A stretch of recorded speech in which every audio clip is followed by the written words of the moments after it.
Hello, good morning, everyone. Now, today we are going to learn about the memory organizations in ARM systems. Now, there are two ways to store the data in memory. Okay, ARM utilizes Little Indian or Big Indian concept. Now, we will see what is this Indian concepts. Okay, so Indianness is the term that describes the order in which a sequence of bytes are stored in computer memory. What is Indianness? Okay, it is very similar to our microcontroller or microprocessor. It is very similar to your computer system. So whenever we are going to store our data into the memory, so that's why it will be the order described by you, okay, or described by the system, okay. So Indianness is a term that describes the order in which the sequence of bytes are stored in the computer memory. Indianness can be either big or small, with the adjectives referring to which values is stored first. Now I am showing you how you can store the data into the Indianness. Okay, so remember, I am just giving you the brief idea about this big Indian versus little Indian. So I am going over the slides. Okay, see. Here you can see Little Indians memory organizations as well as Big Indian memory organizations.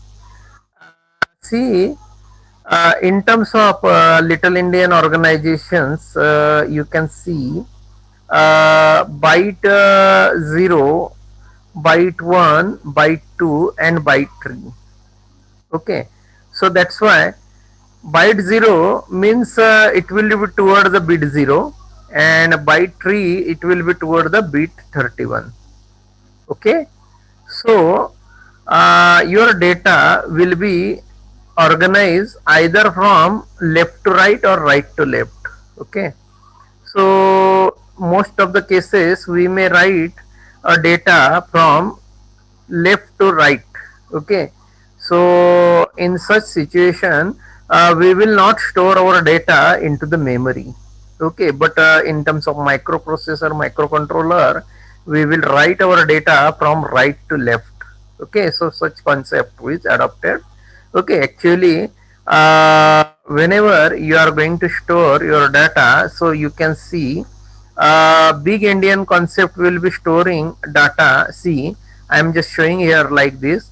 If you have a data like 0A, 0B, 0C and 0D, okay, so we will store 0A at the top of the memory address. Then next one memory address will be filled by B, 0B. Then next address will be filled by 0C, and the last data byte will be filled by address, last address. Okay, that is 0D. Okay, such a concept is adopted under the big Indian. Okay, similarly in terms of little Indian you can find it will be like this. 0D will be first, then 0C will be second, 0B will be third, and 0A will be fourth one. Okay, so this concept, Little Indian concept, is very similar to your microprocessor and microcontroller reading. So in that we will store our lower byte data first and then the higher byte data second. Okay, but most of the processor are adopting the big Indian concept. Okay, so that's why in terms of big Indian concept you find the higher byte first and the lower byte second, lower byte at last. Okay, but in terms of little Indian you can see lower byte first and then the last will be the higher one byte. Okay, so both Indian concept are popular in the market. Okay, most of the controller or processor which are come in the market, okay, they are adopting these type of memory organizations. Don't bother about it of these memory organizations. Okay, I am giving you little comparisons between these big Indian and little Indian. Okay, big Indian is an order in which the big end Okay, most significant value in the sequence is stored first. Okay, at the lowest storage address. Okay, a little endian is an order in which the little end, that is least significant value in the sequence, is stored first. Okay, so this is a major difference between the little endian and big endian. Now here example is given. In a big endian computer, 2 byte required for hexadecimal number, like a 4F52 would be stored as 4F52 in storage if 4F is stored at the storage address 1000. For example, 52 will be stored at the address 1001. Similarly, the case will be reverted in case of little endian.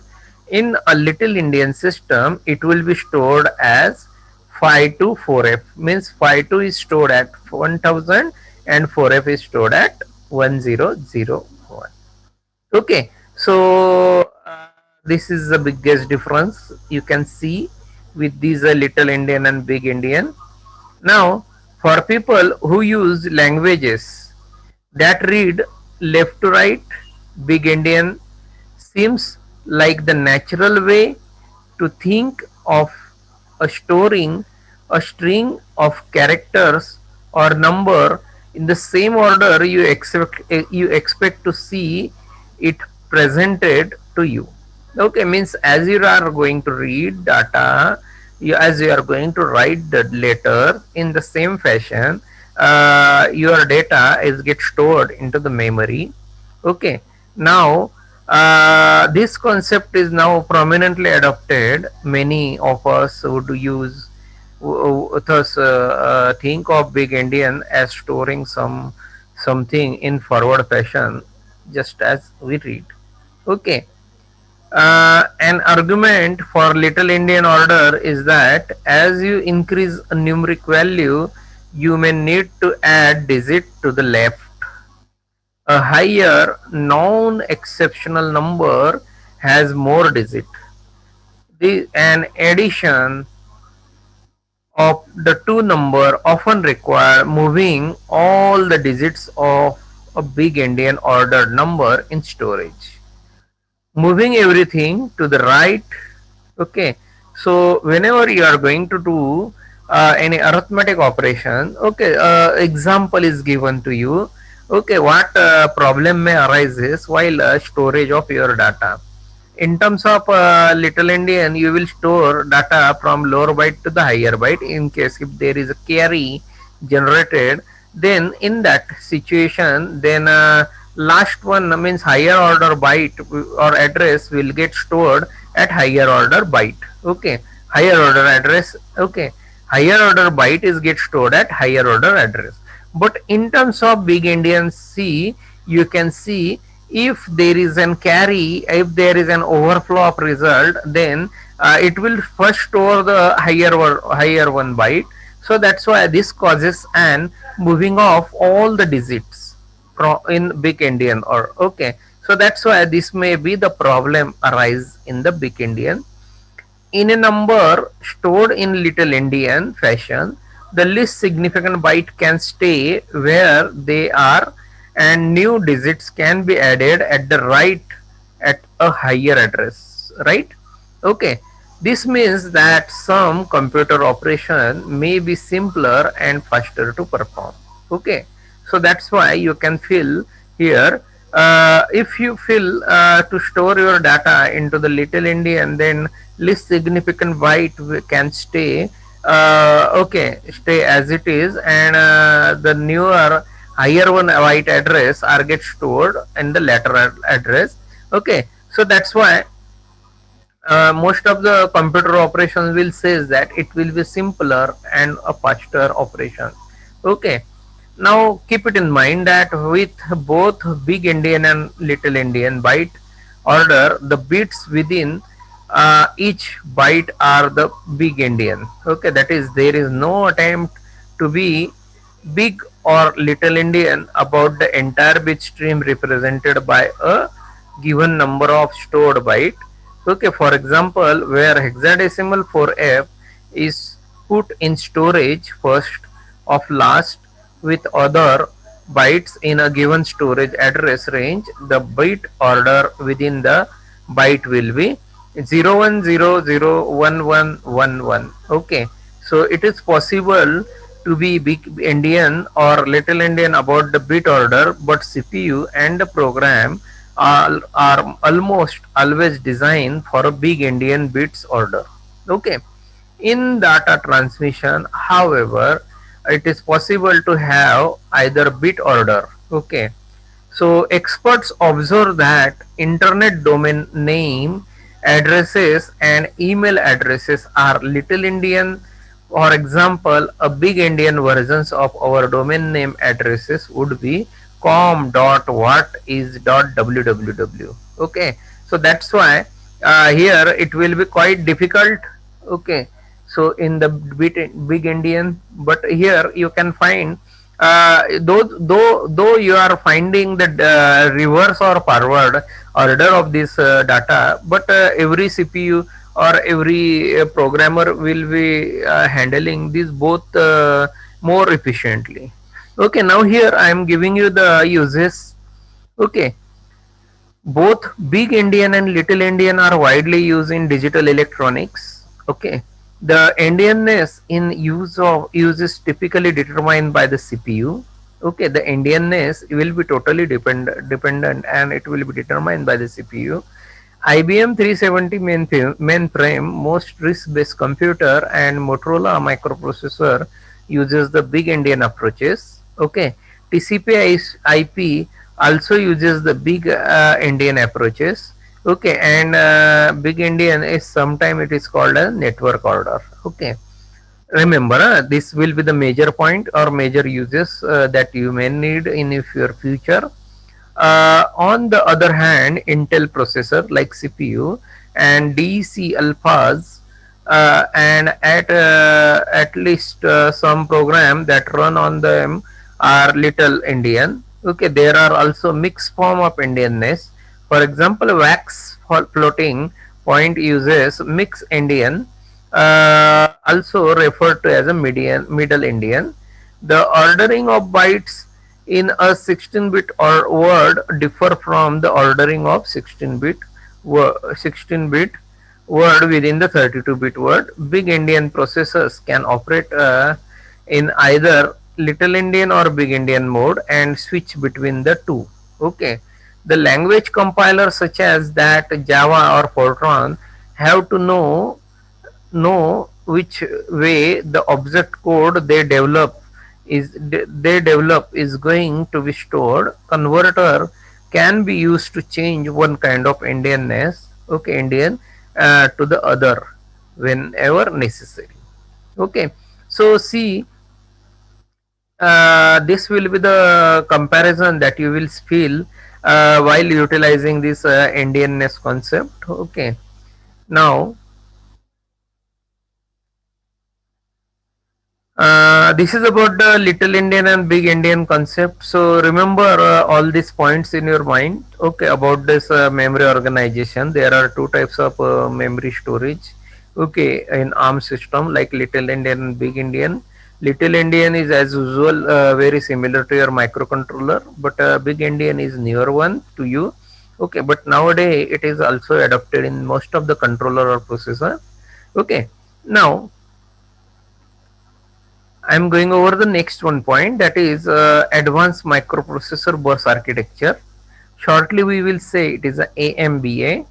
Okay, this architecture is mostly preferred in the ARM7 to do communication with the on-chip peripheral and on-chip CPU. Okay, as well as on-chip memories.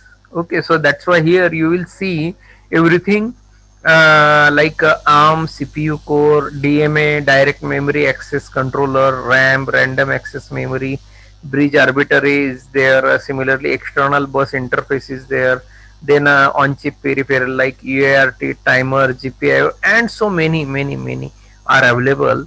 Okay, now here all these sections are get connected with the help of AHB or ASB or APB bus. Okay, now I'm just giving you idea about this how they are handled with the help of these bus architecture. So here internally you can see these black lines are shown. These are the buses. These buses are called as an advanced microprocessor bus architecture. So that's why as we already heard about the microprocessor architecture, in the same fashion in ARM7 that bus architecture is also developed by the developer. Okay, so that's why they named this architecture as a advanced microprocessor bus architecture. Okay, so in this you can see total three types of buses are present, like AHB, ASB and APB. Okay, now I am giving you slight information about this AHB, okay, ASB as well as the APB bus. Okay, now here their long form are advanced high peripheral bus. Okay, similarly second one is the advanced system bus, and third one is the advanced peripheral bus is there. Okay, so that's why here we will go over that AHB, like AHB is advanced high performance bus. Okay, so that's why here it has high clock frequency system module will be present. Okay, means whatever the AHB bus, it is linked with this ARM CPU core, DMA controller, bridge arbitrator, RAM, as well as external bus controller, bus interface controller. Okay, so that's why here the CPU information is fast to move CPU information at fast rate. Here this AHB bus or ASB bus will be needed. Okay, now here DMA controller is most of the one major point, that will be the direct memory access controller, that will be transferring data without intervention of the CPU.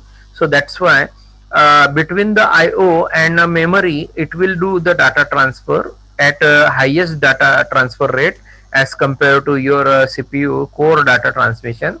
Actually, if your CPU core is of 32-bit, then only 32-bit data get transferred in one clock. But if you compare with the DMA, DMA will transfer 4 KB of data at a time. So that's why it requires the fast clock cycle. Okay, highest speed of data transferring point of view. So that's why while transferring, the bus speed is also important.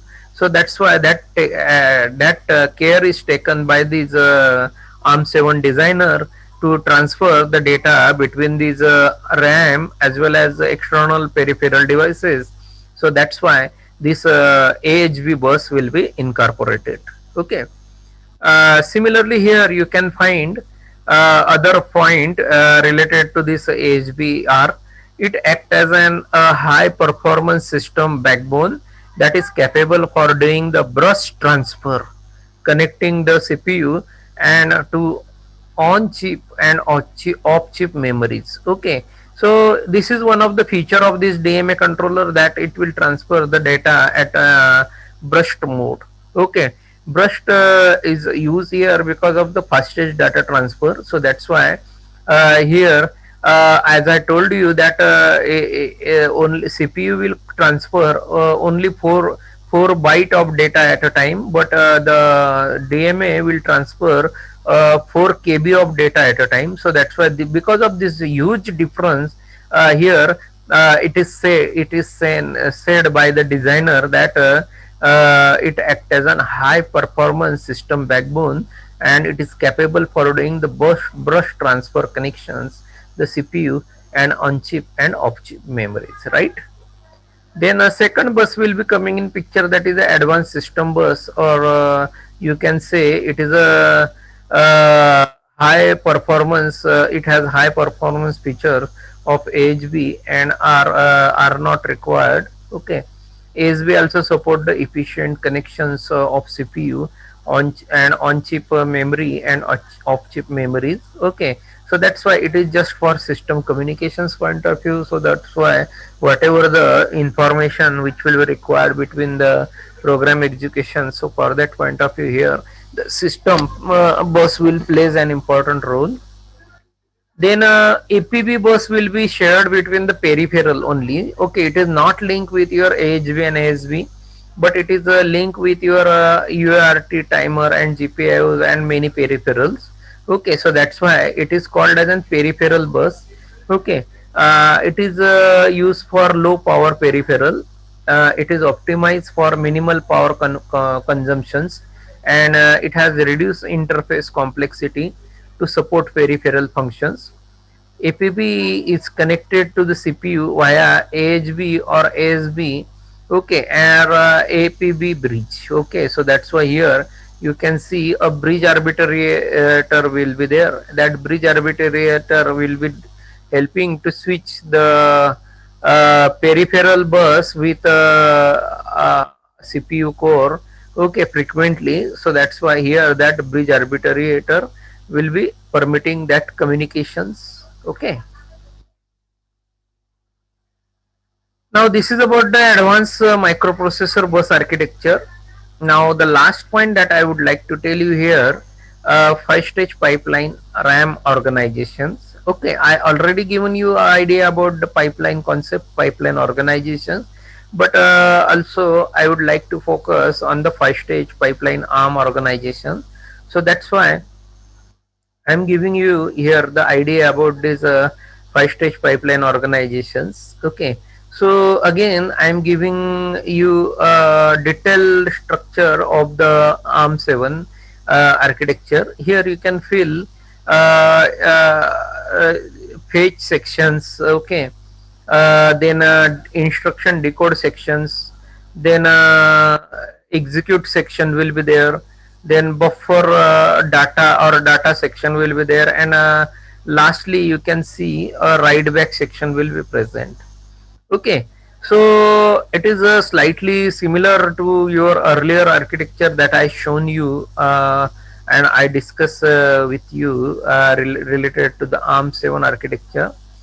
But here you can find this is a somehow advanced structure, okay, as compared to that was pure ARM7. Okay, but here it is slightly extended versions architecture. So in that you can see in terms of face section, I catch and 4-bit adder will be there. Okay, so there is a PC, okay, program counter PC plus 4, and next PC will be written. Okay, so just the purpose of this fetch section is to fetch the instruction. Okay, the instruction is fetched from the memory and placed at the instructions pipelining. Okay, so that's why here I catch section will be there, that is the instruction catches. Okay, or it is similar to your program counter. So that's why here PC is shown with the plus 4.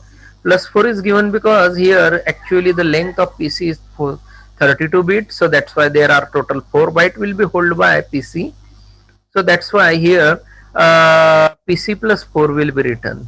Okay, so every instruction is of 32 bits, so that's why it is written like this, PC plus 4. And then next section is the instruction decoder. Generally the purpose of the decoder is to decode the instruction and register operation read from the register files. There are three types of operation: read, port in the register file. So most ARM instruction can source all their operands in one cycle. Okay, so that's why here the instruction decoder is a name as a I decode section. Okay, it consists of a register read write read. Okay, it consists of immediate field also. Okay, it consists of a PC plus 8 line will be there. Okay, so that's why here program counter will be there, and along with that program counter 8 byte of data will be there. Okay, that will be added with your PC. Okay, so here the purpose of the decoder section is to decode that data. The next section is the execution section. Okay, in execution section you can find an operand is shifted, and the ALU result generated if the instruction is a load or store, the memory access is computed in the ALU. Okay, so here you can see ALU mock shift register. Okay, as well as a multiplier unit will be there. Okay, I already given you the information about everything. Okay. Similarly, here the pre-index, post-index it's carried out with the help of your address. Okay. So that's why if there is any kind of offset address will be there. Okay. So that's why that offset will be handled. Offset means actually here one word is coming, a new word is coming in front of you. I hope you may heard it or not while learning the program, while learning the microcontroller. Actually, this offset word is coming in the move C or in the move X named instructions. Uh, Actually, this offset is giving you the one type of displacement from the base addresses. Okay, so this pre-indexing and post-indexing is carried out. Okay, so here this is one of the execution sections. Then next section is here buffer or data sections. Okay, the buffer or data sections mean data memory is accessed if required, otherwise the ALU result is simply buffered for one cycle. Okay, similarly here last section is the write back section. The result generated by the instructions are written back to the register file including any data loaded from memory. Okay, so here you can see write back section. In that read write register are there. Okay, they are helping you to read or write data from the memory or from the IO devices. Okay, or you can able to write the data into the memory. Okay, so that's why here the write back sections will be there. Okay, so this is about the 5 stage pipeline organizations. Okay, so I am ending this video. Okay, I request you to give your attendance in comment box. Okay, also if you have to if you have any doubt, you can ask me very freely. Okay, also try to like this channel. Try to share these videos with your friends. Okay, so thank you very much.